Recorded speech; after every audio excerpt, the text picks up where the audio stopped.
So let's show off a couple cool features or demos here. So you click the monitor tab on the left-hand side. It's there by default now. Again, I showed you the activity log earlier. Let's show the metrics view. So with the metrics view, I could do something like this. I could go and say, let me look at a particular resource that I'm working on. Here's some of those resources that we created. Let me look at, for example, where was that VM or the database or some of those web apps. Look at that one there. You can basically see, if I want to see, what did it look like from a demo perspective? I can filter my HTTP requests. Hey, did any errors come? No, good. If I wanted to, I could basically, again, get a nice view for this. This works for any resource, so I can do this for databases, VMs, networks, etc. Again, because you have that pinning support, key thing is once you use the metrics view to come up with an interesting view, just pin it to your dashboard, especially if you have that multiple dashboards, and now that thing is there for me to see. And so this is a great way to go create the metrics for your apps, get them across all your resources, aggregate them together in a single dashboard, and now you have one heads-up display that you can use that's customized for your use case. The diagnostic log section basically gives you a pointer to any of the logs that we're generating from our services. And we're basically having all of our services now emit logs to a common diagnostic API and Dynamics log service. We give APIs to this, so you can pull this into Splunk or Datadogs or Sumo Logic or any of the other popular log search systems out there.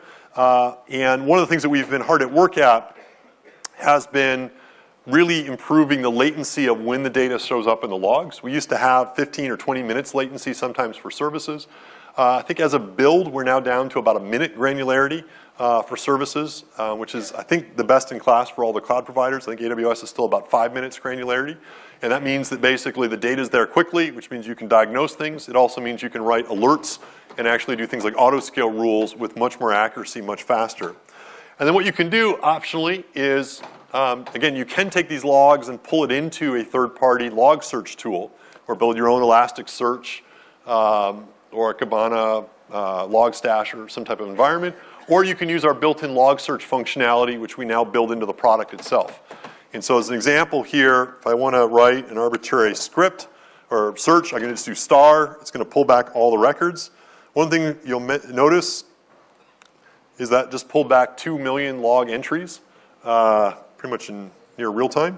If I wanted to do like a more complex query, like this is going to basically say, pull back my SQL Azure database metrics, pull back the CPU consumption, and what I want to do is measure it, the average in an interval of 20 minutes over the last period of time. So it's a pretty analytic query, not just a simple select star.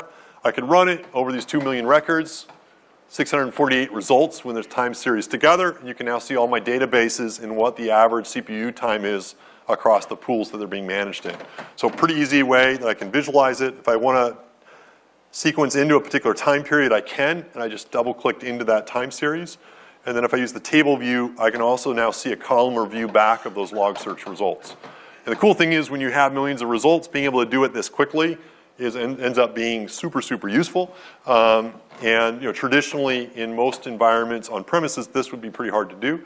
And you can basically save this query. You can also save it as one of the tiles on a dashboard.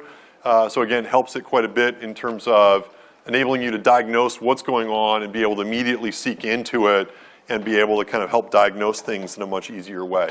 And again, what we're trying to do is just basically have this built in so that you don't have to install anything to take advantage of it. It just works. Our alerting system does now allow you to also set up automated alerts that will fire based on this log telemetry action happening. And I have like 1 billion alerts in this system because this is like 20 subscriptions of stuff. But basically for some of these things, I have no idea what this alert is, but we'll take a look at it.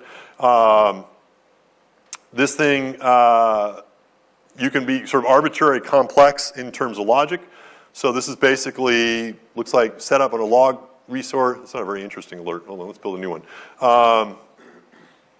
But what I can basically do when I create a new alert is I can choose what type of resource. I can basically choose what type of thing is happening. So I see errors happening, CPU spike, something went down, a new deployment happened.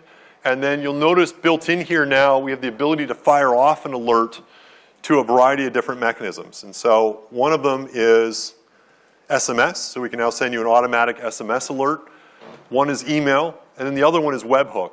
The nice thing with a webhook is you can call off to any system with that. So you call off to an Azure function, you could call off to PagerDuty if you wanted to build kind of a more advanced paging model where you have on-call engineers and it'll actually walk the on-call engineers until one of them responds.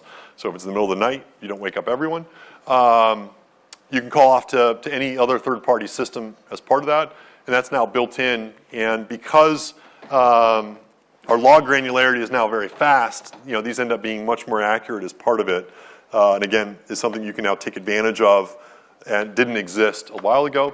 Action groups give you a way that instead of calling an individual person, you can actually call a group. So you could say, when there's an issue at night, call the on-call engineer, and then you just rotate who is the on-call engineer in the group, and that way you're not having to change thousands of rules every night depending on who is the person on call.